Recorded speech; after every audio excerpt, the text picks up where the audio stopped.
Ethan Caldwell stood at the pinnacle of his world, quite literally, on the 52nd floor of the Caldwell Tower in Manhattan. The glass walls of his corner office framed a city that bowed to his command, a sprawling empire of steel and ambition.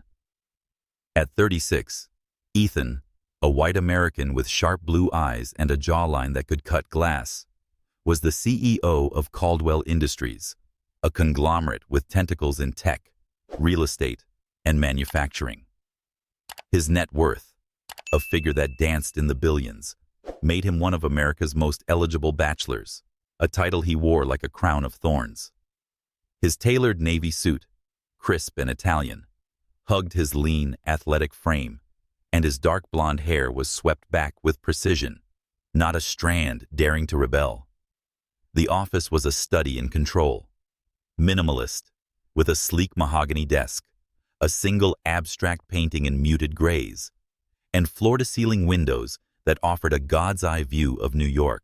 Ethan's life mirrored this aesthetic, polished, efficient, and devoid of clutter, including personal connections. His parents' deaths in a car accident when he was 16 had left a void that ambition had filled. Friends? He had none, not truly. Relationships? A parade of calculated flirtations with women who saw his wealth before his face. He'd learned early to trust no one and keep his heart locked behind the same steel fortifying his skyscraper. "Mr. Caldwell, the board is ready," his assistant Claire announced through the intercom, her voice crisp as the morning air. Ethan glanced at his Rolex, 9:58 a.m., and rose, buttoning his suit jacket. The boardroom was down the hall, a cathedral of power where deals were sealed and futures decided. Employees averted their eyes as he strode past glass partitions or offered deferential nods. It was a dance he'd choreographed long ago. Ethan Caldwell was to be admired, feared, or coveted, but never known. The meeting was routine, a quarterly review of acquisitions. Caldwell Industries had just swallowed a mid-sized tech firm, adding another $200 million to its portfolio. The board, 12 men and women in bespoke suits, smiled and clapped, their approval as predictable as the profits. Lauren Mitchell, the CFO, lingered after, her red lipstick contrasting with her pale skin. "Impressive as always, Ethan," she said, her hand brushing his arm, her green eyes calculating.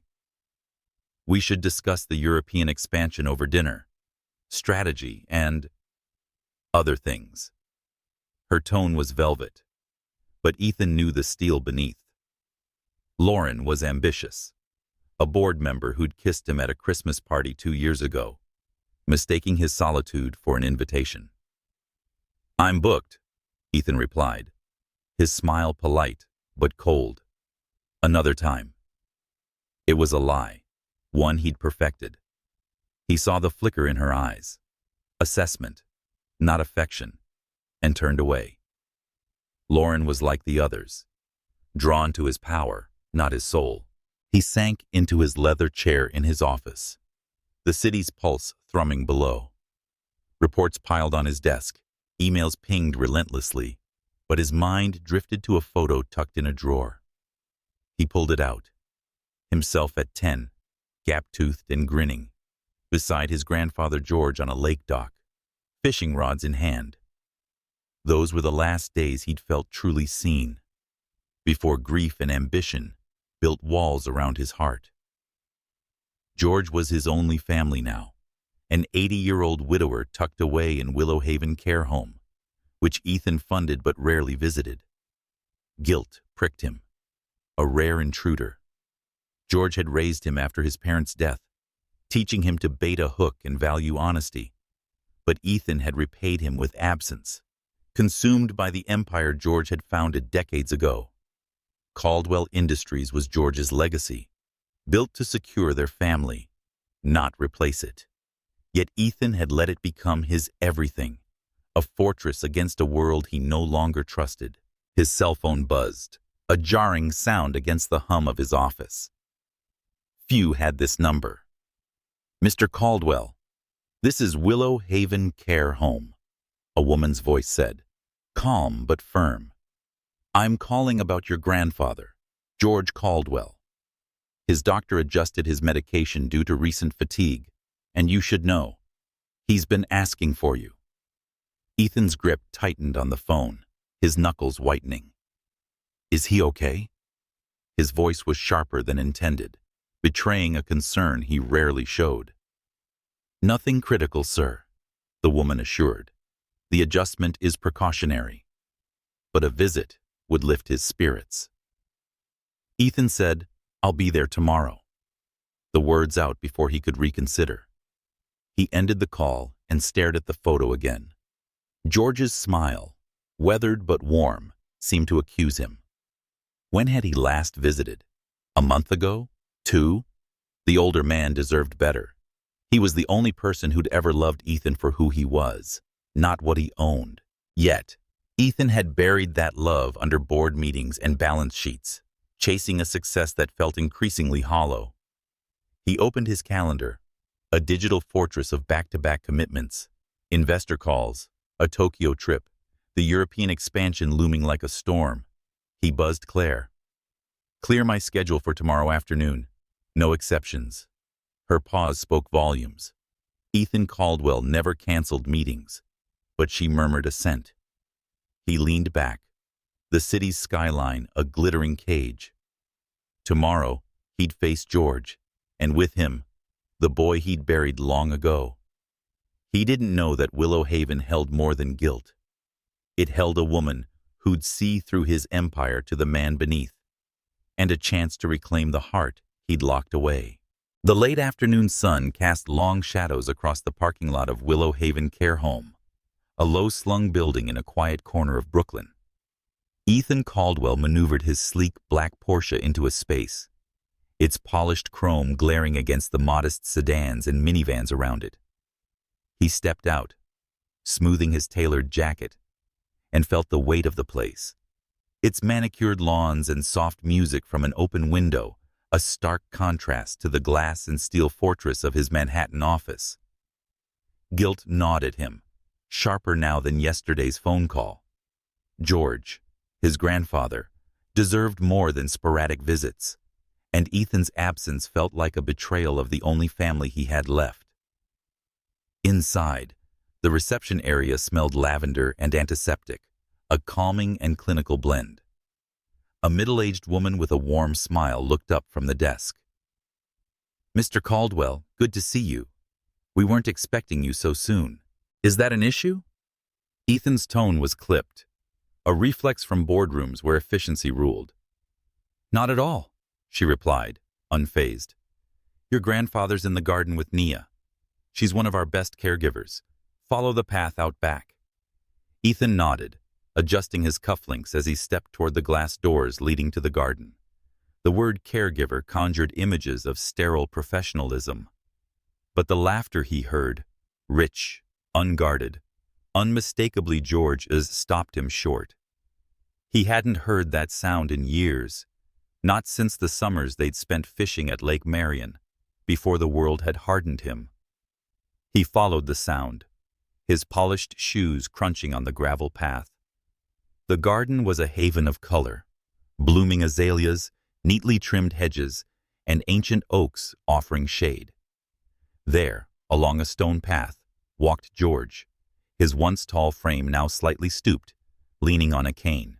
Beside him was a young woman in blue scrubs, her curly hair pulled into a practical ponytail, her hand gently supporting his elbow. Her smile was wide, genuine, lighting up her face as she listened to George's story. "So, I told the hardware store clerk, 'Son, I've been hammering nails since before you were born. Don't sell me a flimsy mallet.'" She laughed, a sound like clear water over stones. "Mr. George, you're a menace." "Did he give you the good one?" After some haggling, George said, his eyes twinkling. Then he spotted Ethan, and his face brightened further. "Ethan, my boy, you came!" Ethan crossed the distance in quick strides, his usual reserve cracking as he embraced his grandfather gently. "Grandpa, Good to see you. The older man's frame felt fragile, a reminder of time's theft. The woman stepped back, her smile fading to polite neutrality as she met Ethan's gaze. No flicker of recognition, no awe at his tailored suit, or the aura of wealth that usually parted crowds. She saw him as just a visitor, nothing more. It was a jolt, unfamiliar and oddly refreshing. "I'm Nia Thompson," she said, her voice steady but warm. "Nice to meet you, Mr. Caldwell." "Ethan," he corrected, surprising himself with the informality. "Thank you for looking after my grandfather." "Just doing my job," Nia replied, but her eyes softened as she glanced at George. "Mr. George was telling me about your fishing trips. Sounds like you were quite the angler back in the day." "Back in the day?" George chuckled, patting Ethan's arm. "This one caught a bass so big we nearly tipped the boat." "Tell her, Ethan." Ethan hesitated, caught off guard by the memory. He said it was a team effort, his voice softer than usual. "Grandpa did most of the work." Nia's smile returned, warm but professional. "Sounds like those were good times." "Mr. George, you never told me your grandson was a fisherman." "Haven't been in years," Ethan admitted, a pang of nostalgia hitting him. The dock, the lake, and the quiet mornings with George felt like another life. "That's a shame," Nia said, her tone free of judgment but carrying a quiet honesty that made Ethan pause. "Mr. George says those trips were his happiest days." The words landed like a stone in Ethan's chest. He glanced at George, who was watching him with a knowing look, and felt the weight of years spent chasing deals instead of moments like those. "They were good days," he said quietly. "Well," Nia said, adjusting George's cane in his hand, "I'll leave you two to catch up. Mr. George, use that cane if you feel unsteady, okay?" She turned to Ethan, her expression polite but distant. "Nice meeting you, Ethan." She walked away, kneeling beside an older woman in a wheelchair, her face lighting up as she spoke at eye level. "She's something, isn't she?" George said, his voice low as he followed Ethan's gaze. "Nia Thompson. Treats me like a person, not a patient. It brings me mystery novels, reminds me that I take my coffee black, and listens to my old stories like they matter." Ethan watched Nia's purposeful stride in easy warmth with the other resident. "She seems dedicated," he said, searching for the right word. George chuckled, a knowing glint in his eye. "Dedicated, sure. But it's more than that. She's got a heart bigger than this place. She runs a community garden in her neighborhood, too. Grows food for folks who need it." "A garden?" Ethan's interest piqued, though he wasn't sure why. Maybe it was the contrast, Nia's world of soil and service against his sterile empire of glass and profit.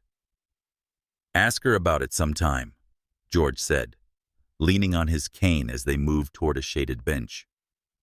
"It would be good for you to see what she's about." Ethan helped George sit, his mind still on Nia's retreating figure. She wasn't like the women he knew, polished, ambitious, always angling for something. Nia hadn't even glanced at his watch or car keys, the usual magnets for attention. Instead, she'd looked at him like he was just Ethan. Not the CEO, not the billionaire, just a man visiting his grandfather. It was disarming, and he wasn't sure he liked it. They sat silently momentarily, the garden's quiet hum wrapping around them. George's breathing was steady but labored, a reminder of his recent health scare. "I should have come sooner," Ethan said, the words slipping out. "You're here now," George replied, no accusation in his tone, only warmth. "That's what counts. But don't let that tower of yours keep you from what's real, Ethan. Life's not in those boardrooms." Ethan nodded, his throat tight.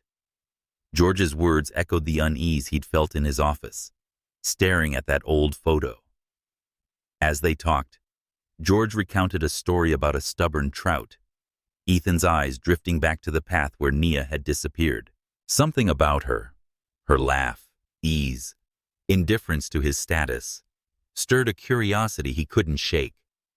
He'd built an empire to keep the world at bay, but in one brief moment, Nia Thompson had slipped past his walls, leaving him wondering what else he'd been missing. Ethan Caldwell sat alone in his Manhattan penthouse, the city's skyline glittering beyond the floor-to-ceiling windows, like a constellation of ambition.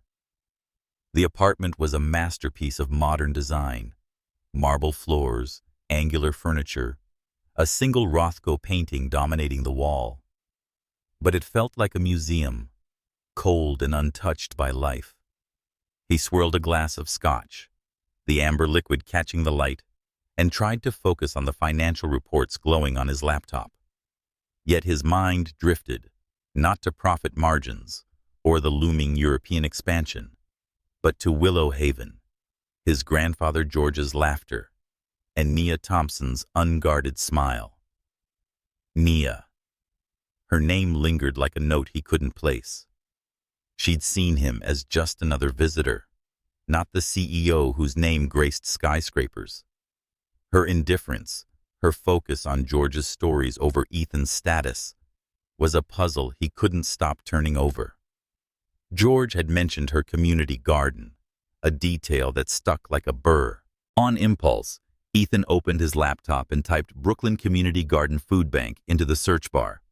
The results led him to a modest website, Green Haven Community Garden.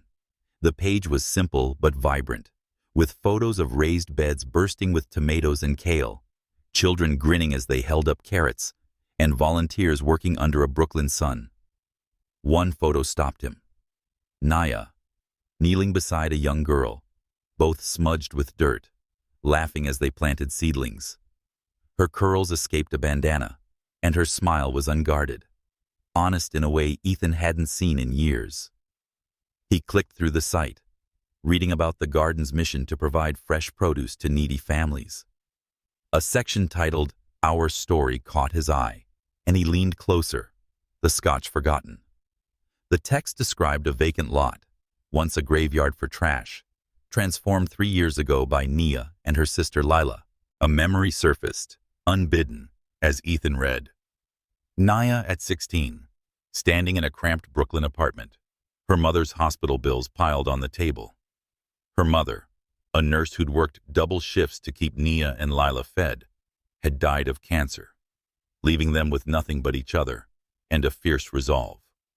Nia had promised Lila they'd make their neighborhood better, a vow that became the garden.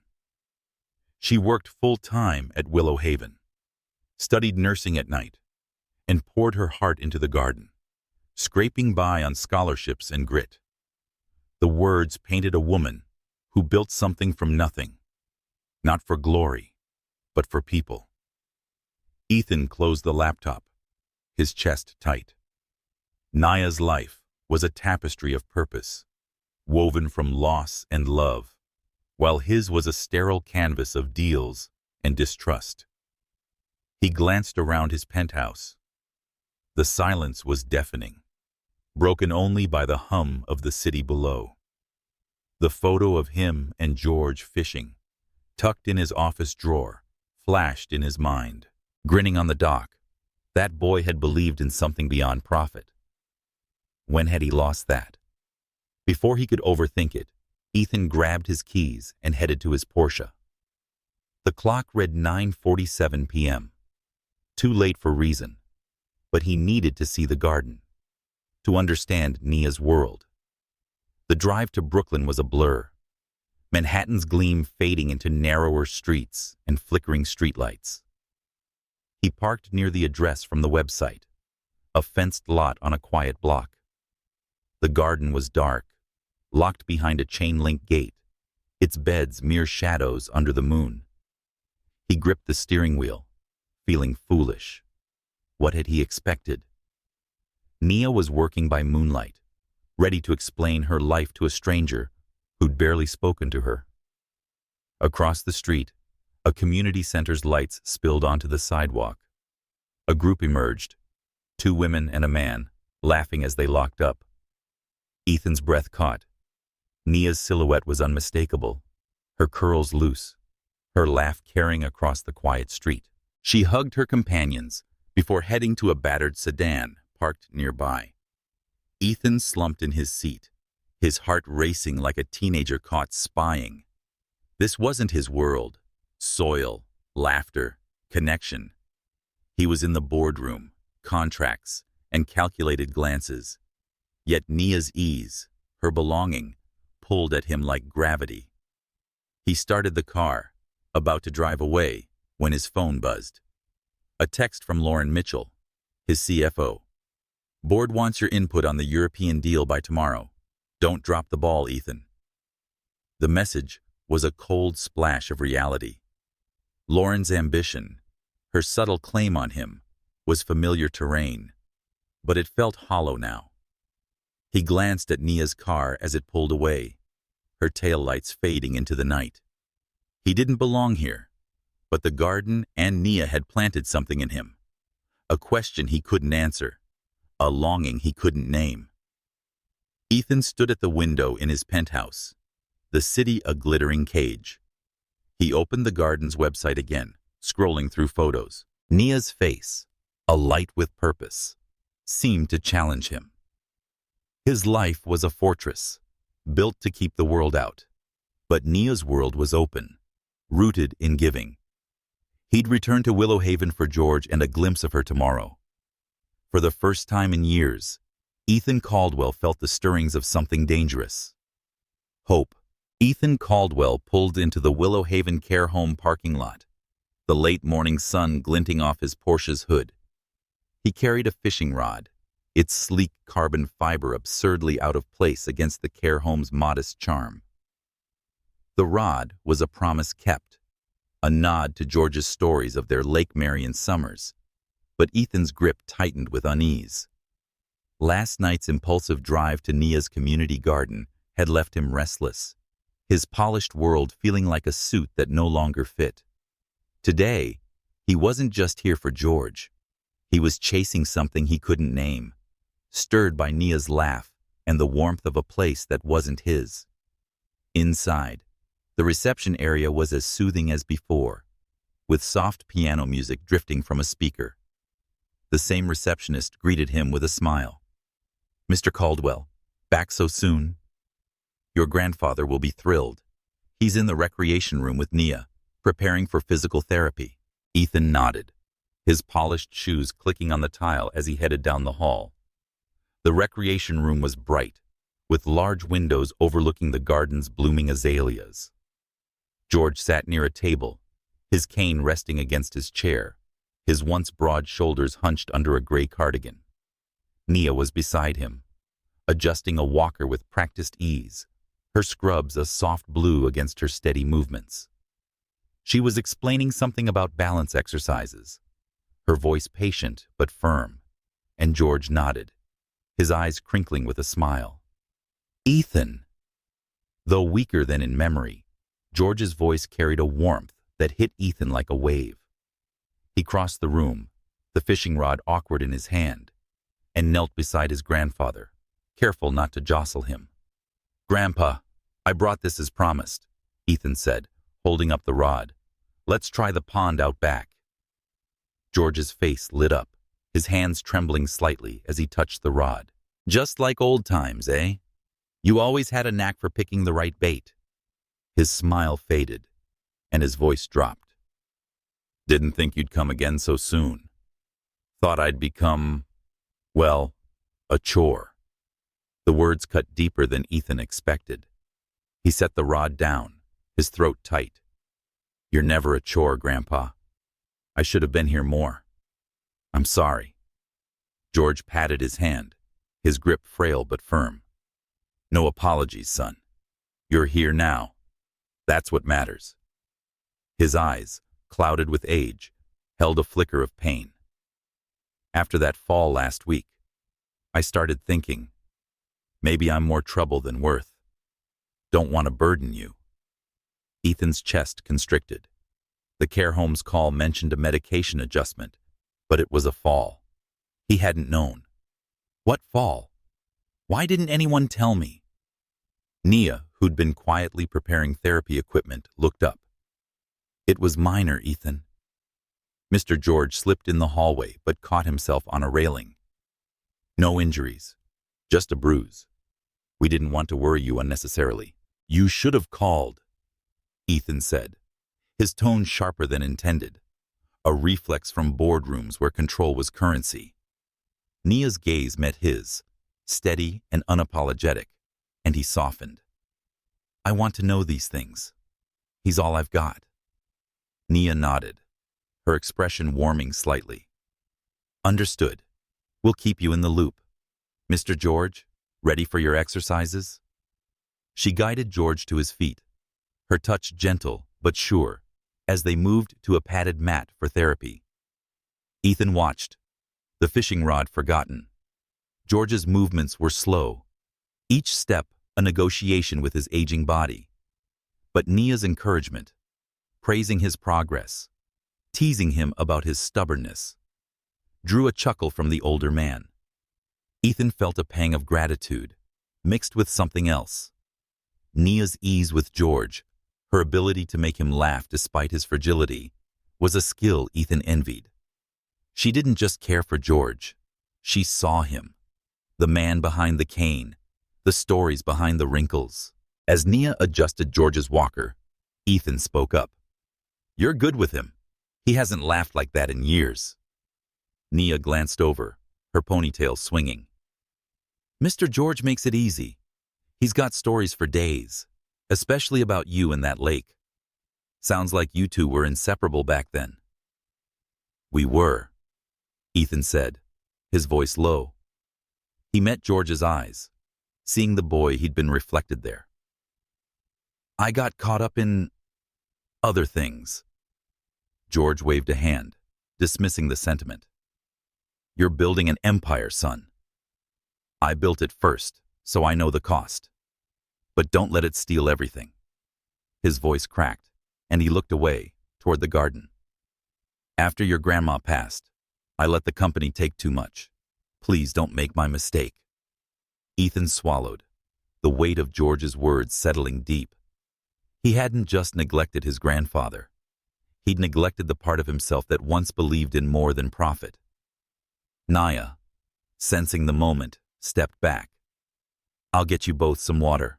Then we can try that pond, Mr. George.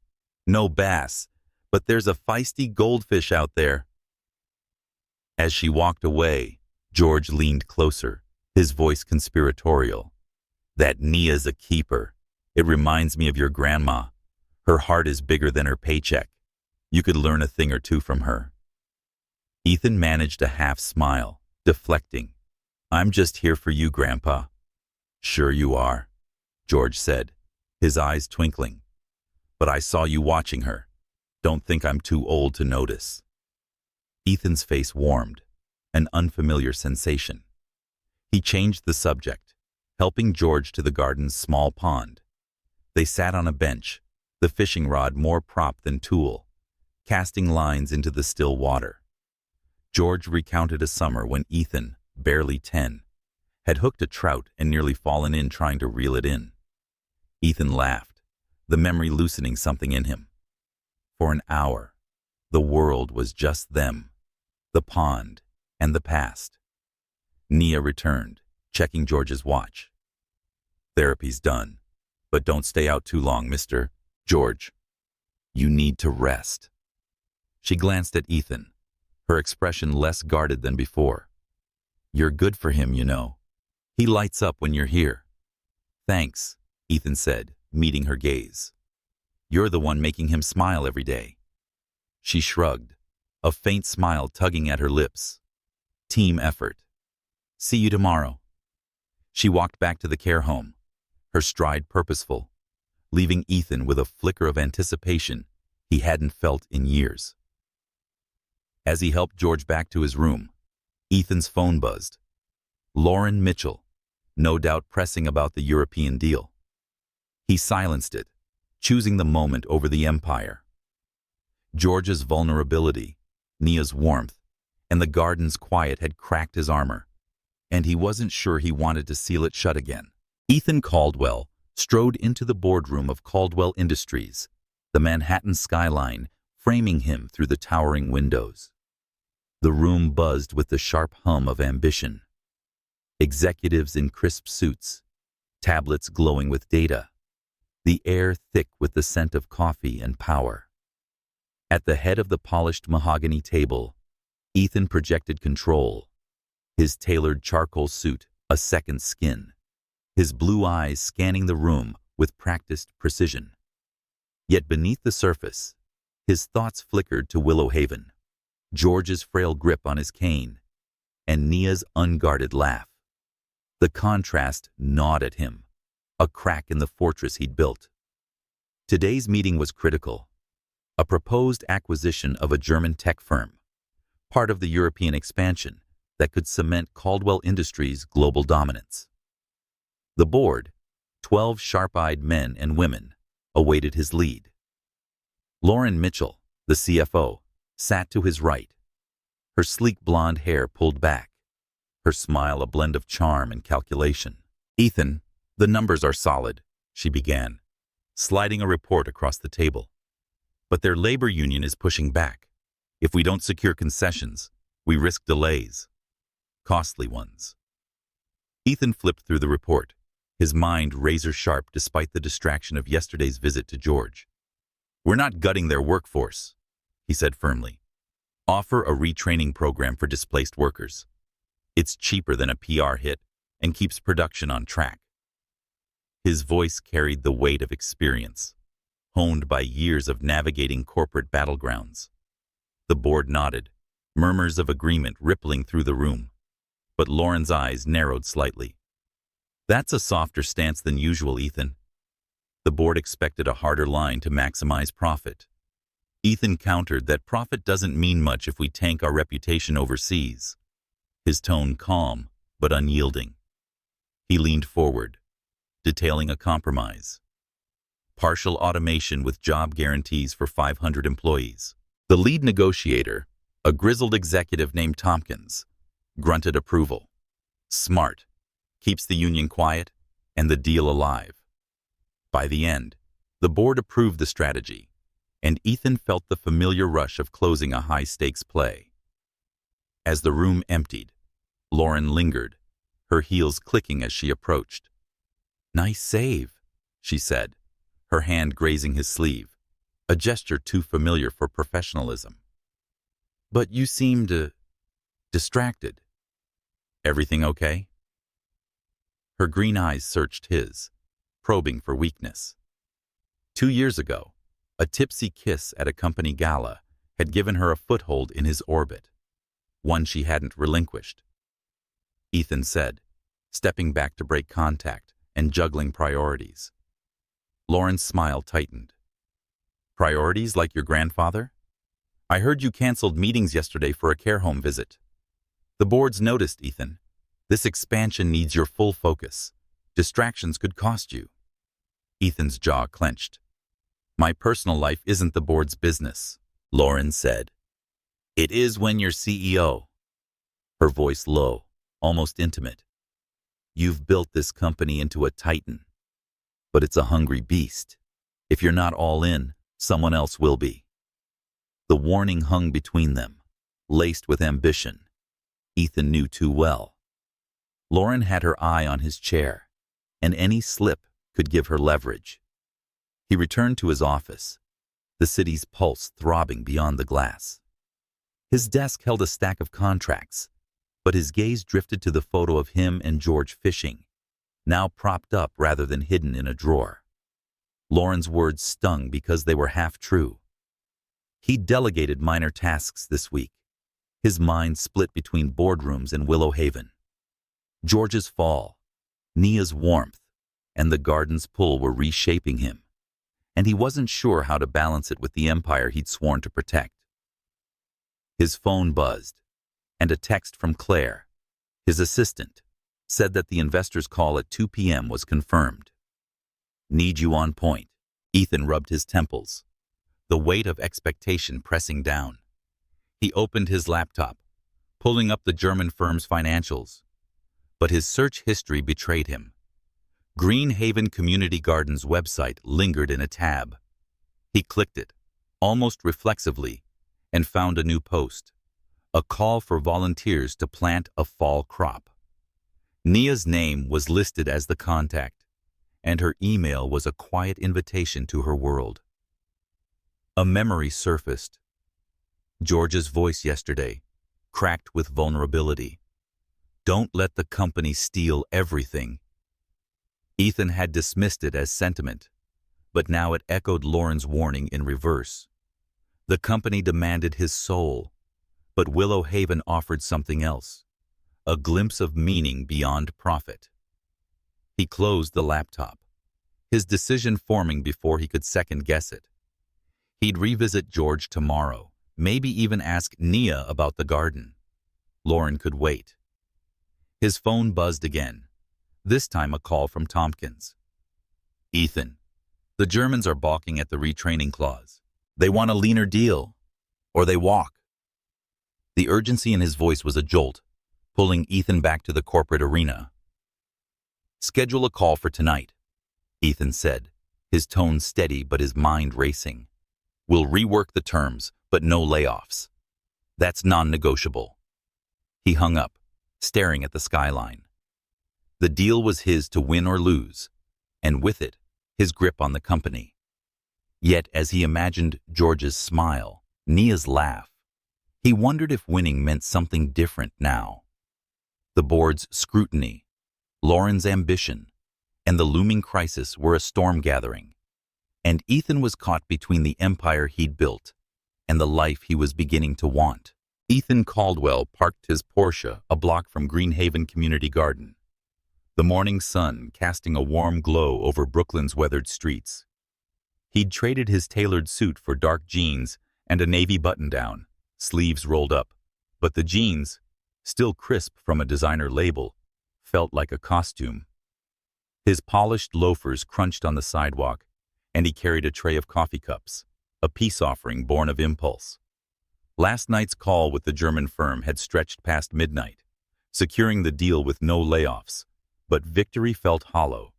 George's words, "Don't let the company steal everything," and Nia's email on the garden's volunteer page had pulled him here, to a world he didn't belong in, but couldn't resist. The garden gate stood open, a chain-link portal to a patchwork of raised beds bursting with greens and herbs. Laughter and chatter filled the air, mingling with the scent of damp soil and basil. Volunteers of all ages moved with purpose. A teenager hauled compost, an older man pruned tomato plants, and children darted between rows, clutching watering cans. Ethan hesitated, the coffee tray heavy in his hands.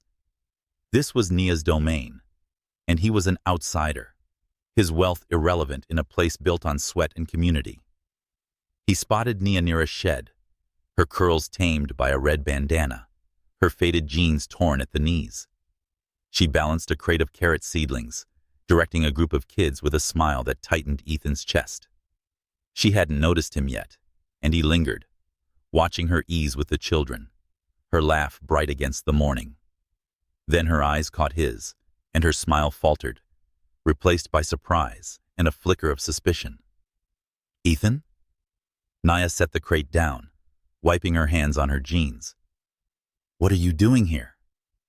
"I saw the volunteer call on your website," he said, holding up the coffee. "Thought I'd help. Brought fuel." His attempt at casual felt clumsy, her gaze sharp as if weighing his motives. Nia took a cup, her fingers brushing his briefly. "Thanks, but you didn't strike me as the gardening type. Don't you have meetings or something?" "I cleared my morning," Ethan said, ignoring the jab. "Please show me what to do." She studied him, her lips pursed. "All right, but no special treatment. You work like everyone else." She led him to a bed where a group of kids, no older than 10, were digging holes for carrots. "You're with them. Plant these seedlings, 12 inches apart. Don't crush the roots." Ethan knelt, his jeans already collecting dirt, followed her demonstration. Dig, place, cover, water. The kids giggled at his awkward grip on the trowel, and one girl, with braids and a gap-toothed grin, handed him a seedling. "You gotta be gentle, mister, or it won't grow." "I'll try," Ethan said, mimicking her careful touch. The soil was cool, gritty, alive like his office never was. He glanced at Nia, who was watching from a distance, her arms crossed, but her expression softening. A man in his 30s, wearing a worn flannel shirt, approached with a wheelbarrow. "You're George's grandson. I'm Marcus, the volunteer coordinator." His handshake was firm, and his eyes were kind, but assessing. "Nia said you might show up." "She did?" Ethan glanced at Nia, who was now helping a boy with a watering can, pretending not to hear. Marcus chuckled. "Don't get your hopes up. She's tough to impress. But this garden? It's her heart. My family was scraping by 3 years ago after I lost my job. The food bank gave us canned stuff, but Nia's garden gave us fresh greens, tomatoes, real food. Kept my kids healthy. Now I'm back on my feet. I volunteer to give back." Ethan paused, a seedling in hand. "That's incredible. She did that?" "She and Lila, her sister," Marcus said, nodding toward a woman with a clipboard. "Her curls like Nia's, but looser. They built this from nothing. Means a lot to folks around here." The weight of Nia's impact settled on Ethan, stark against his world of boardroom wins. He finished planting, his hands caked with dirt, and felt a strange satisfaction. Nia approached, inspecting his work. "Not bad for a rookie," she said, a teasing edge to her voice. "But your fancy shoes are a lost cause." Ethan looked down at his mud-streaked loafers and laughed, a sound that surprised him. "Worth it. This place is something special."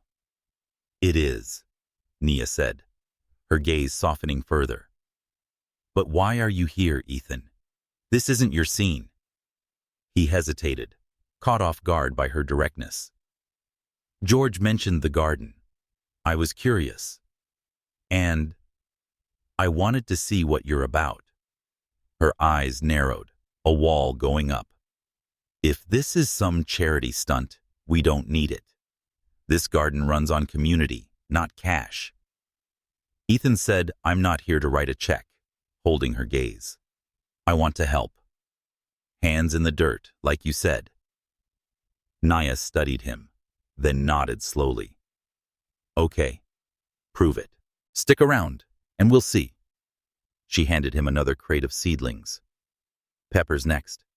Same drill." They worked side by side, and her instructions were sharp but patient. The kids chattered, calling her Miss Nia, and Ethan watched how she drew them out, teaching them about roots and growth with a warmth that felt like sunlight. His phone buzzed in his pocket, likely Lauren with another crisis, but he ignored it, focusing on the pepper plants, the soil, Nia's quiet hum as she worked. By noon, his back ached, and his jeans were a mess, but he felt alive, tethered to something real. As they cleaned up, Marcus clapped his shoulder. "Good work, man. Come back next Saturday. We need strong hands." "I'll try," Ethan said, glancing at Nia, who was stacking crates. She met his eyes, her smile cautious but genuine, a crack in her guard. "Don't try." "Do," she said, echoing George's stubbornness. "And next time, wear authentic shoes." Her teasing held a challenge, and Ethan felt it like a spark, her doubt, her world, pulling him closer to a life he hadn't known he wanted. As he drove back to Manhattan, the city's skyline loomed, a reminder of the boardroom battles awaiting him. Lauren's warning echoed, but so did Nia's laugh, Marcus's story, and the feel of soil under his nails. He was caught between two worlds, and for the first time, he wasn't sure which one he'd choose. Ethan Caldwell stepped into Willow Haven Care Home, the familiar scent of lavender and antiseptic wrapping around him like a quiet embrace. The late afternoon light filtered through the reception's windows, casting a soft glow on the tiled floor. Now broken in from the garden, his jeans replaced his usual tailored suit. A subtle rebellion against the corporate world that had consumed his morning. The German deal was secure, but Lauren Mitchell's pointed texts about board expectations lingered, a reminder of the empire's demands. Yet here, at Willow Haven, Ethan felt a pull stronger than boardrooms. The need to see George, to make up for lost time, and, if he was honest, to catch another glimpse of Nia Thompson's unguarded smile. The receptionist's name tag, reading Marla, greeted him with a nod. "Mr. Caldwell, you're becoming a regular. Your grandfather's in his room, but he's not feeling his best today. Nia's with him." Ethan's stomach tightened. "Not feeling well? What's wrong?" His voice carried an edge, sharpened by the memory of George's recent fall. "Just a slight fever," Marla said, her tone reassuring. "Nothing serious, but we're keeping an eye on him. He'll be glad you're here." Ethan hurried down the hall, the fishing rod he'd brought last time replaced by a knot of worry. George's room was cozy, with a quilted bedspread and a shelf of mystery novels, starkly contrasting with Ethan's sterile penthouse. George lay propped on pillows, his face pale, his breathing shallow but steady. Nia sat beside him, checking a thermometer, her scrubs wrinkled from a long shift. She glanced up, curls escaping her ponytail, and offered a small, tired smile. "Ethan, good timing. Mr. George was asking about you." "Ethan, my boy," George rasped, his voice weaker than yesterday, but his eyes brightening. "Didn't expect you back so soon. Thought you'd be off conquering the world." Ethan pulled a chair close, his throat tight. "The world can wait, Grandpa. How are you feeling?" He reached for George's hand, its frailty a stark reminder of time's passage. George said, managing a chuckle like an old engine running on fumes. "But Nia, here's keeping me in line. Brought me tea, even if it's decaf." He grimaced playfully, and Nia rolled her eyes, a spark of her usual warmth breaking through her fatigue. "You'll thank me when you're back to terrorizing the nurses," Nia teased, setting the thermometer aside. "Fever's down a bit. Rest and fluids, Mr. George. No arguments." She glanced at Ethan. "He's stubborn, but he's doing okay. I'll give you some time." As Nia stepped out, Ethan's gaze lingered on her, the way she moved with purpose despite her long day. George caught it, his lips twitching. "She's a good one, Ethan. Reminds me of your grandma, Ruth. Same heart, same fire." Ethan shifted, deflecting. "You're the one I'm worried about, Grandpa. This fever. Why didn't anyone call me?" "Didn't want to fuss," George said, his voice softening. "You've got enough on your plate running that company. My company, once. But it's yours now, and it's taken you from me." His eyes grew distant, glistening with unshed tears. "After Ruth died, I buried myself in work. Thought it'd fill the hole she left. It didn't. Don't let it do the same to you." Ethan's chest ached, George's words cutting through years of self-imposed isolation. "I'm here now," he said, squeezing George's hand. "I should have been here more. That fall, this fever. I need to know these things, Grandpa. You're not a burden. You're everything." George's smile was faint but warm. "You sound like Ruth. She was a seamstress when I met her, you know. Not the banking heiress your parents like to claim. She worked in a tiny shop, mending dresses, but she saw people, saw them. Made me want to be better, not richer. Nia's like that. Sees the man, not the title." Ethan swallowed, the parallel hitting close.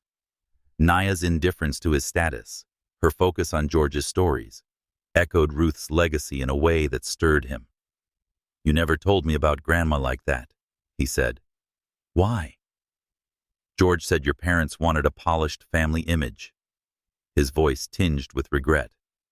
After they died, I let it slide. It wasn't worth correcting. But I should have told you. Love's what lasts, Ethan, not money. Ruth taught me that, and I forgot it for too long. The room fell quiet, the hum of a distant monitor the only sound. Ethan's mind churned. George's vulnerability, absence, the empire he'd built on borrowed time. Nia re-entered, carrying a tray with a steaming mug of tea. Chamomile, Mr. George. No caffeine. Doctor's orders. She set it down, her hand brushing Ethan's shoulder in a fleeting gesture of comfort. He's tougher than he looks, Ethan. Don't worry too much. Thanks, Nia, Ethan said, the warmth of her touch lingering for everything you do for him. She shrugged, her smile soft but guarded. It's what I do. But you are here? That's what he needs most. She checked her watch. I've got another patient, but I'll check back. Rest, Mr. George. She left, her presence leaving a quiet ache in Ethan's chest. George sipped the tea, grimacing. Tastes like grass, but she means well. He fixed Ethan with a knowing look. You like her, don't you? Don't deny it. I'm old, not blind. Ethan's face warmed, a rare flush. I'm just here for you, Grandpa. Sure, George said, chuckling weakly. But I see how you look at her. Like I looked at Ruth. She's not like those city women chasing your wallet. Nia's real. Don't let that scare you. Ethan didn't respond, his thoughts tangled. Nia's warmth, ease with George, her garden. They drew him in, challenging the walls he'd built. His phone buzzed. Lauren, no doubt with another corporate crisis. But he silenced it, choosing George over the empire. Tell me more about Grandma, he said, leaning closer. What made you fall for her?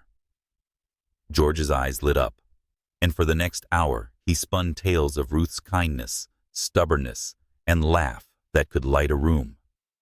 Ethan listened, seeing Nia in every story, feeling the stirrings of something he wasn't ready to name. George's fever and frailty added every word urgent, a reminder that time was finite. As George drifted to sleep, Ethan vowed to return tomorrow, not just for his grandfather, but for the man he might become if he dared to let Nia's world change him. Ethan Caldwell leaned against the doorway of Willow Haven's garden, the late afternoon sun painting the azaleas gold. Now softened by garden dirt, his jeans felt more natural than the suits he wore in Manhattan, a quiet shift he barely acknowledged.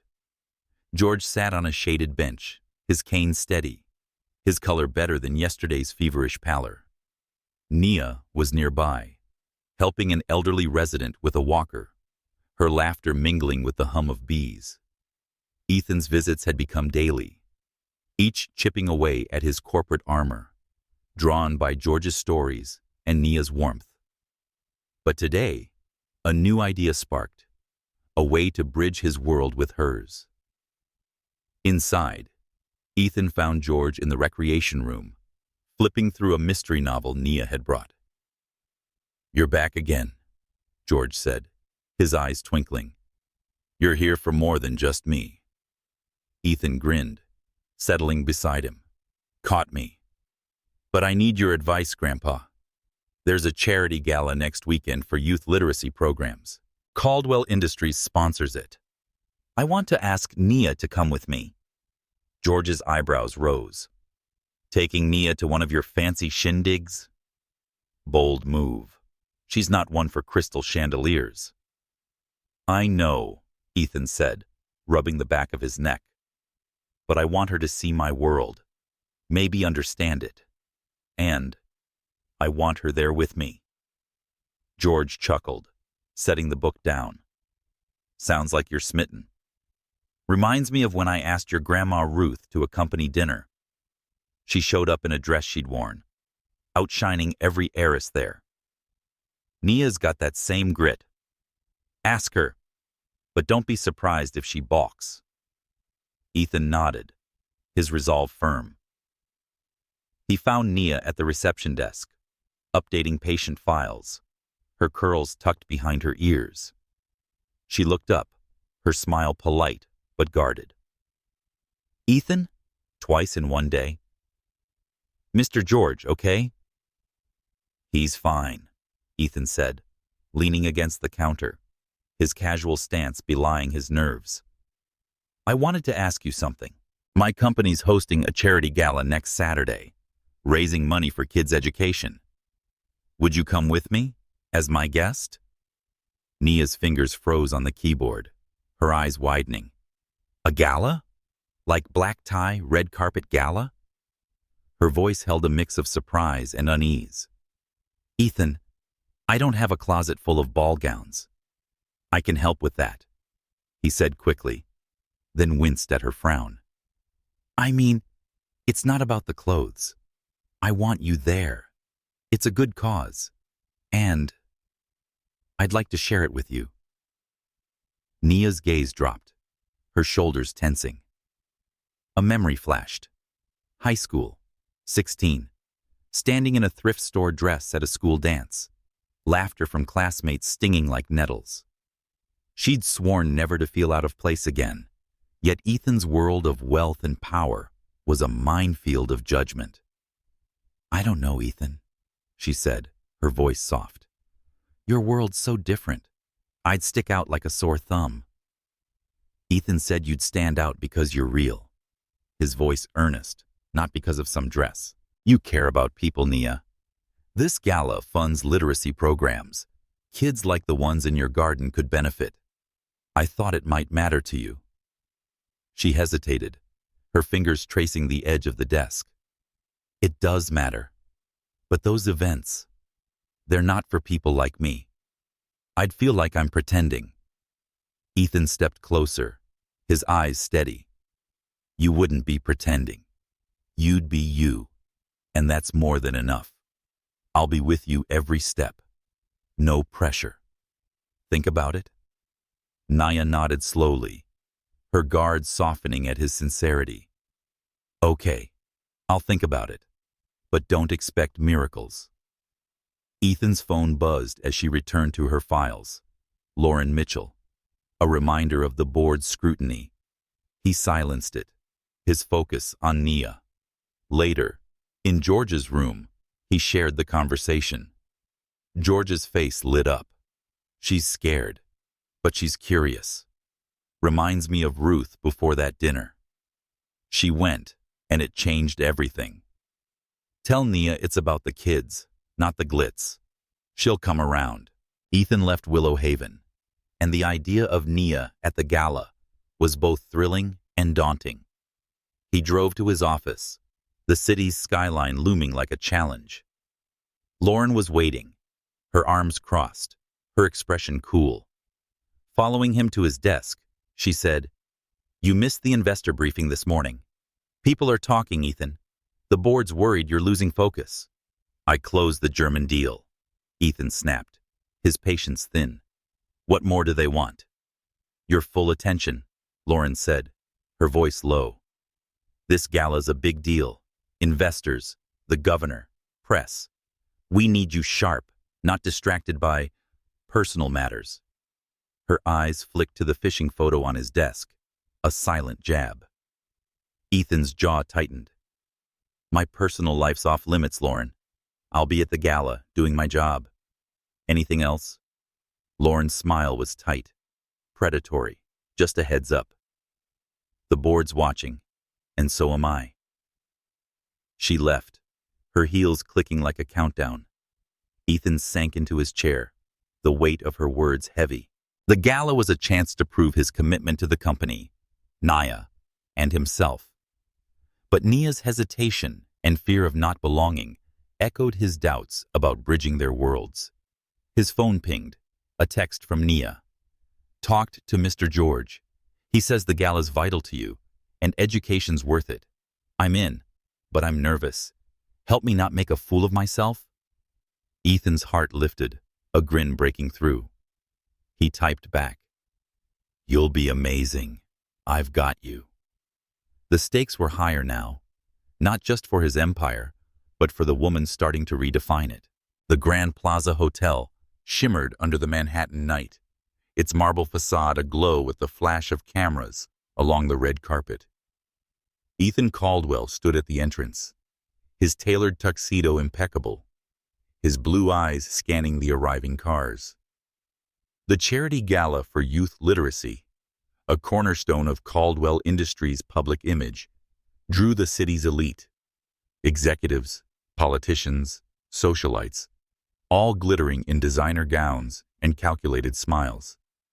Ethan's presence was expected, a performance of power, but tonight, his focus was elsewhere.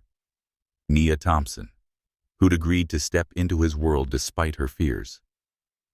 A modest sedan pulled up to the valet, and Nia emerged, tentative but breathtaking in a borrowed emerald gown that hugged her curves, its deep green catching the light. Her curls were swept up, a few tendrils framing her face, and her minimal makeup enhanced her natural glow. Ethan's breath caught, his heart skipping as he offered his hand. "You look incredible," he said, his voice low, meant only for her.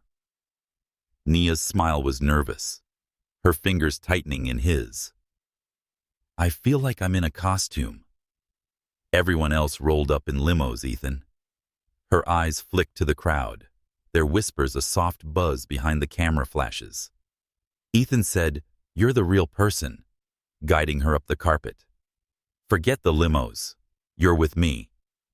He shielded her from the press, deflecting questions with a practiced grin, but Nia's tension was palpable, her steps hesitant on the plush red fabric. Inside, the ballroom was a spectacle of opulence. Crystal chandeliers cast a warm glow over tables draped in white linen, adorned with orchids and silver. A string quartet played Vivaldi, servers gliding with trays of champagne. Nia's eyes widened, her voice a whisper. "This is extravagant. How much did all this cost?" Ethan said it raises over $1 million for literacy programs, hoping to anchor her with the cause. But Nia's brow furrowed, her question sharp. "How much does it reach the kids? After all this?" She gestured at the grandeur, her directness catching Ethan off guard. Assuming the funds did well, he'd never questioned the gala's efficiency. Her words planted a seed of doubt, one he tucked away as they approached their table. Lauren Mitchell was already seated, stunning in a crimson gown, her blonde hair sleek against her shoulders. Her smile was polite, but predatory as she took in Nia. "Ethan, you made it," she said, her eyes sliding to Nia. "And you must be—" Nia Thompson said, extending a hand with quiet confidence. "I work at Willow Haven, where I care for Ethan's grandfather." "How noble," Lauren replied, her tone dripping with condescension. "First time at a gala like this?" "Yes," Nia said, her composure unwavering. "It's quite a production." Ethan bristled, steering Nia to their seats. "Nia runs a community garden that feeds families," he said, a defensive edge to his voice. "She's also studying nursing." "Charming," Lauren said, her smile thin. The table was filled with other board members, and their glances at Nia were a mix of curiosity and dismissal. Ethan felt her stiffen beside him, her discomfort mirroring his growing unease with this world. Dinner was served, and the foundation's director took the stage, projecting images of smiling children in after-school programs. "Your donations fund their futures," he declared, the crowd applauding. Nia leaned close, her whisper urgent. "Do these programs reach neighborhoods like mine? I've never seen them in Brooklyn." Ethan frowned, the question echoing her earlier one. "I'll find out," he promised, realizing how little he knew about the foundation's reach. Nia's perspective was shifting his lens, exposing cracks in his assumptions. The auction followed, with luxury vacations and rare wines sold to enthusiastic bidders. Ethan usually joined in, but tonight, with Nia's quiet scrutiny beside him, the extravagance felt hollow. As the orchestra struck up a waltz, he stood, offering his hand. "Dance with me?" Nia hesitated, her eyes scanning the polished dance floor. "I'm no ballroom dancer, Ethan." "Neither am I," he admitted, smiling. "I want to hold you." Her lips curved, and she took his hand, letting him lead her to the floor. They swayed gently, her warmth against him grounding, the music fading as their eyes locked. Ethan leaned down, his lips brushing hers in a soft, electric kiss that sent warmth flooding him. Nia's breath hitched, her eyes wide with emotion, but she didn't pull away. The moment was shattered as Lauren tapped Ethan's shoulder, her smile tight. "Sorry to interrupt, but the governor needs you. It's about the downtown project. Urgent." Her gaze flicked to Nia, dismissive. Ethan hesitated, glancing at Nia. "Go," she said, her voice steady, but her eyes dimming. "I'll be on the terrace, getting some air." Reluctantly, Ethan followed Lauren, the governor's conversation dragging into a tangle of business deals and handshakes. 30 minutes passed before he broke free, his heart sinking as he searched the ballroom. Nia was gone. A text lit up his phone. "Had to leave. Not feeling well. Thanks for tonight. Nia." The formal tone chilled him, a stark contrast to their kiss. He found Lauren at the bar, her expression too composed. "What did you say to Nia?" he demanded, his voice low but sharp. Lauren sipped her martini, unruffled. "We had a little chat while you were busy. I told her that these events are for networking and that she needed a partner to fit into this world. Someone like me, not a caregiver in a borrowed dress." She deserved to know. Fury surged in Ethan's chest. "You had no right. Nia's worth more than everyone in this room." Lauren's eyes narrowed, but her voice stayed cool. "I was helping you, Ethan. She doesn't belong here. The board and the investors expect a specific image. You know I'm right." "I don't care what they expect," Ethan snapped, his voice rising. "This isn't about image. It's about what's real." He stormed out, leaving Lauren staring, her composure cracking. In the parking lot, he dialed Nia, but the call went to voicemail. The gala's lights mocked him, a glittering facade that hid the emptiness beneath. Nia's exit wasn't just a retreat. It was a wound, and Ethan knew he had to find her, to prove her world was where he wanted to be, even if it cost him everything he'd built. Ethan Caldwell's Porsche roared through Brooklyn's quiet streets, the city's lights a blur against the midnight sky. The gala's glittering facade, the chandeliers, the governor's handshake, Lauren Mitchell's calculated words, faded into a hollow memory. Nia's abrupt departure, her terse text. "Had to leave. Not feeling well. Thanks for tonight." His mind burned it, a wound deeper than any boardroom loss. He'd felt her warmth in their dance floor kiss, electric and real, only to lose her to Lauren's cruel honesty. His hands gripped the wheel, his heart pounding with a need to fix this, to prove Nia belonged with him, not despite his world, but because of what they could build together. He didn't know Nia's address, a gap that shamed him. Their moments had been at Willow Haven or the garden, never her private world. In desperation, he dialed Lila, Nia's sister, her number saved from a garden volunteer list. The phone rang, each tone stretching his nerves. "It's nearly 1 a.m., Lila answered, her voice groggy but sharp. "This better be good, Ethan." "It's Nia," Ethan said, his voice urgent. She left the gala upset. "I need to find her, Lila. Please." A pause, heavy with judgment. "What did you do?" Lila's tone was protective, a gatekeeper's challenge. "Nothing, I swear. Ethan said, weaving through traffic. We were dancing. We kissed. Then Lauren, my CFO, said something to her while I was stuck with the governor about Nia not belonging in my world. She left, and I can't reach her. Lila groaned. Of course, some fancy lady is stirring trouble. You kissed her? That's unexpected. Okay, she's probably home. She lives above me, in our building. She gave an address in Brooklyn, her voice softening but firm. Don't mess this up, Ethan. Nia doesn't let people in easily. Thank you, Ethan said, scribbling the address on a notepad at a red light. He hung up, his pulse racing as he navigated to a modest apartment building, its brick facade worn but sturdy under the streetlights. He parked, his polished loafers out of place on the cracked sidewalk, and climbed the stairs to Nia's door, his breath uneven. He knocked, the sound sharp in the quiet night. Silence stretched, then soft footsteps. Who is it? Nia's voice, low and weary, came through the door. It's Ethan, he said, his voice steady despite his nerves. Nia, I need to talk to you for a minute. The door opened a crack, revealing Nia in pajamas, her curls loose, her eyes red from crying. The sight hit Ethan like a punch. It's late, she said, her voice barely above a whisper. What do you want? I'm sorry, Ethan said, stepping closer. I saw your text. You weren't sick, were you?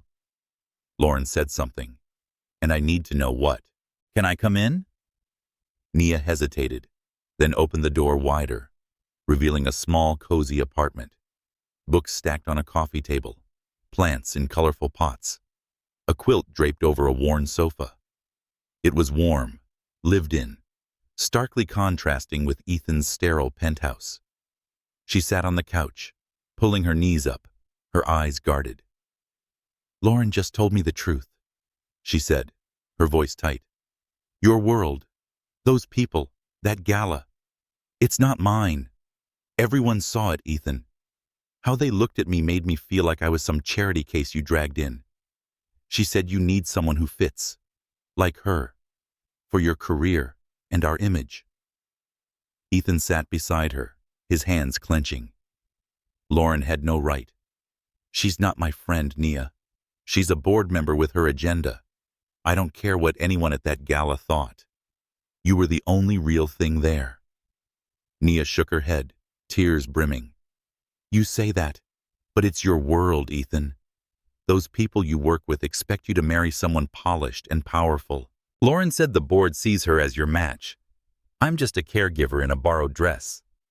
I felt like I was back in high school, laughed at for not belonging. Ethan's heart ached, her pain cutting through him. He took her hand, his touch gentle but firm. Nia, listen to me. I don't want someone like Lauren. I've spent years surrounded by people chasing my wallet, my title. You're different. You see me, not the CEO, not the billionaire.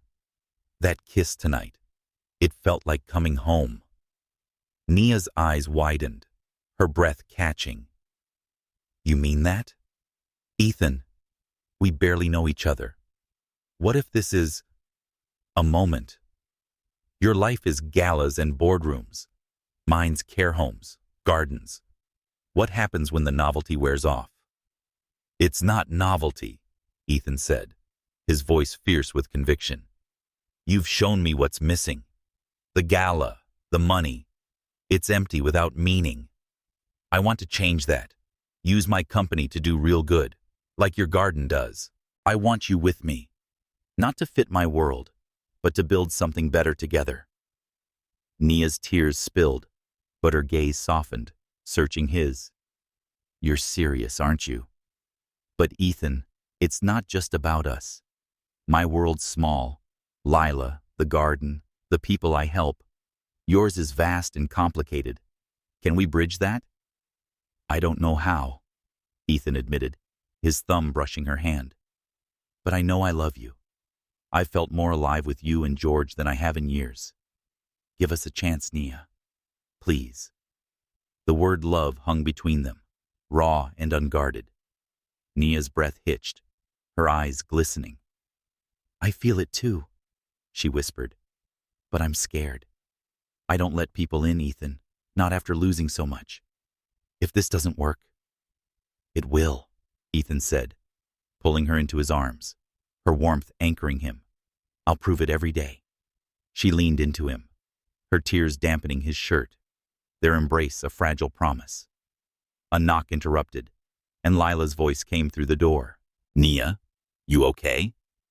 The door cracked open, Lila's eyes narrowing at Ethan. What's going on?" "I'm okay," Nia said, pulling back but keeping Ethan's hand. "We're talking." Lila crossed her arms, her gaze fierce. "You hurt her, Ethan, and you'll answer to me. Nia's the best person I know. She gives everything and asks for nothing. Be careful with her heart." "I will," Ethan said, meeting her stare. "I promise." Lila nodded, softening slightly. "Good. I'll be downstairs if you need me." She left, the door clicking shut. Nia managed a small smile. "She's protective. She's right to be," Ethan said, squeezing her hand. "I'm not going anywhere, Nia. We'll figure this out, together." As he held her, the city's hum faded, leaving only the quiet of her apartment, the weight of her trust, and the hope of a love that could redefine his world. Ethan Caldwell stood before the mirror in his Manhattan penthouse, adjusting the knot of his silk tie. The city's skyline a glittering backdrop through the floor-to-ceiling windows. His tailored suit, a deep navy that commanded attention, felt like armor for the battle ahead. Last night's confession to Nia, his raw declaration of love, her tearful agreement to try, had shifted something fundamental in him. Her cozy apartment, filled with plants and warmth, lingered in his mind, a stark contrast to the sterile opulence of his own. Today, he'd face the board of Caldwell Industries, not to defend his CEO title, but to redefine the company's soul, inspired by Nia's garden and George's wisdom. He'd spent the week preparing, late nights poring over research, crafting a vision that melded profitability with purpose. Nia had sat with him, her nursing textbooks pushed aside, offering ideas about community impact that sparked his own. George's stories of Ruth, who valued people over profit, echoed in every slide he'd built. As he drove to the Caldwell Tower, his phone pinged. A text from Nia. "You've got this. Show them what matters. I'm with you." Ethan's heart steadied, her words a tether to the man he was becoming. The boardroom was a fortress of glass and mahogany. The 12 members seated around the table like judges in a tribunal. Lauren Mitchell, her crimson blazer sharp against her blonde hair, sat at the far end, her smile calm and confident. The air buzzed with tension, the European expansion's success overshadowed by whispers of Ethan's recent absences. He took his place at the head, his posture unyielding, the fishing photo of him and George propped discreetly on his notes. A quiet reminder. "Thank you for coming," Ethan began, his voice steady. "I've called this meeting to discuss the future of Caldwell Industries, not just growth, but purpose."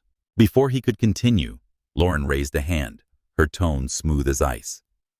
"Ethan, the board has an agenda item first." She nodded to Tompkins, the grizzled executive, who slid a document across the table. "We're proposing a vote of no confidence. Your recent distractions, frequent absences, delegated responsibilities, have raised concerns about your leadership." Ethan's jaw tightened, but he kept his composure. The document outlined a plan to transition power to an executive committee while seeking a new CEO. He scanned the room, noting the averted eyes of some, the resolute stares of others. Lauren's allies, 2 board members with ties to her, nodded in sync. "I see," Ethan said, his voice calm. Before we vote, I'd like to introduce a guest. He opened the boardroom door, and George entered, leaning on his walker but standing tall, his gray cardigan a humble. The Green Haven community garden buzzed under a late summer sun, its raised beds vibrant with tomatoes, peppers, and zinnias. The festival, initially planned as a small fundraiser for a new irrigation system, had blossomed into a neighborhood celebration.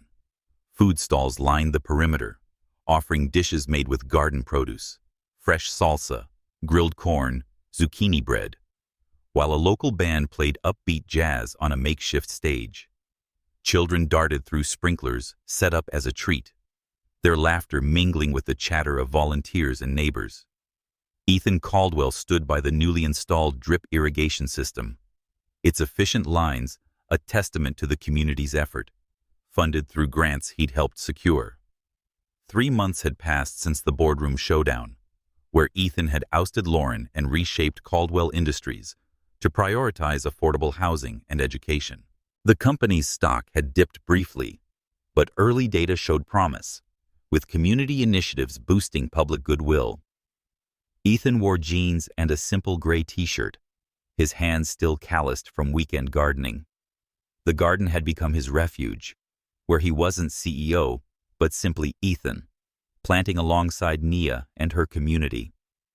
His heart raced with a different purpose today. A small velvet box in his pocket, its thrilling and nerve-wracking weight.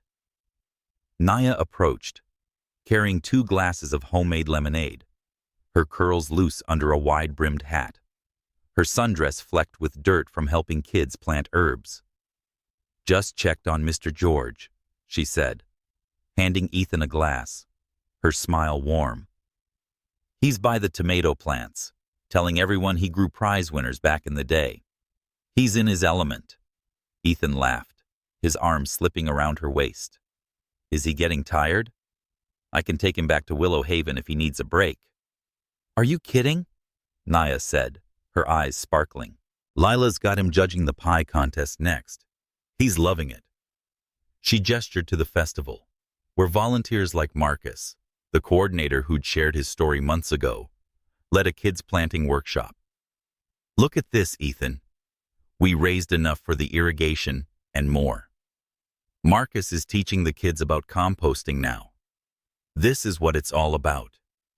Ethan's gaze followed hers, taking in the community's vibrancy, families sharing meals, neighbors swapping stories, children learning to nurture the earth. Marcus's workshop, where kids proudly held up seedlings, showed the garden's reach, feeding not just bodies, but futures. "You built this, Nia," Ethan said, his voice low with awe. "I've closed billion-dollar deals, but this feels bigger." Nia nudged him playfully. "Don't go getting soft on me, Caldwell. But thank you for helping, for being here." Her hand squeezed his, a quiet acknowledgement of their journey since the gala, since his midnight confession in her apartment. Ethan breathed, his free hand brushing the box in his pocket. "I've been thinking," he said, his tone casual, but his pulse racing. "That empty lot next door, the one for sale forever? I bought it yesterday." Nia turned, her eyes wide. "You did what?" "Ethan, why?" "For the garden," he said, grinning. "Expansion. More beds, a greenhouse, that community kitchen you and Lila dreamed up. Whatever the neighborhood needs. I used grant money, not my checkbook, so don't start." He winked, echoing her earlier insistence on community effort. Nia's eyes glistened, her voice catching. I don't know what to say. It's enormous, Ethan." She stepped closer, her hand on his chest, her gaze searching his. "There's more," Ethan said, his voice softening. He led her to a quiet corner under the garden's oldest willow tree, its branches swaying in the warm breeze. The festival's noise faded, leaving just them, the scent of earth and flowers wrapping around them. He took her hands, his heart pounding. Nia Thompson, you've changed everything. You showed me what matters. Love, community, making a difference. I've spent my life building an empire, but it's nothing without you. He dropped to one knee, pulling the velvet box from his pocket. Inside was a simple sapphire ring, its deep blue catching the sunlight, chosen for its understated beauty, like her. He said, "I'm not the wealthiest man because of money." His voice steady but thick with emotion. "I'm rich because of you, because of this. Will you marry me?" Nia's breath hitched, tears streaming down her cheeks. "Ethan." She nodded, her voice a whisper. "Yes. Yes, I will." Her hands trembled as he slipped the ring on her finger. It fit perfectly, and its glow mirrored her smile. Cheers erupted around them, volunteers and neighbors clapping, having crept closer to witness. Lila, grinning mischievously, stood beside George, who leaned on his walker, his eyes misty. "Told you she'd say yes," George called, his voice triumphant. "Just like Ruth did to me, right in that shop all those years ago." Ethan stood, pulling Nia into his arms, their kiss soft but fierce, sealing a promise under the willow's shade. The crowd whistled, and Lila hugged Nia, whispering, "You deserve this." Marcus raised a glass of lemonade, toasting the couple, his kids cheering. As the festival wound down, Ethan and Nia sat on a bench beneath the willow, the setting sun casting a golden glow over the garden. George joined them, his energy fading, but his smile wide. "What made you decide?" Nia asked, leaning against Ethan's shoulder, her ring glinting. "The lot, the proposal, all of it?" Ethan thought, watching George laugh with Lila over a slice of pie. "I wanted a legacy that lasts," he said. "Not just a company, but something that makes the world better." "You showed me that, Nia. Real wealth isn't what you have, it's what you give, who you love." Nia cupped his face, her eyes bright. "For a CEO, you're wise."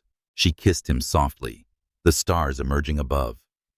Ethan held her, surrounded by the garden's thriving heart, the community that was now his own.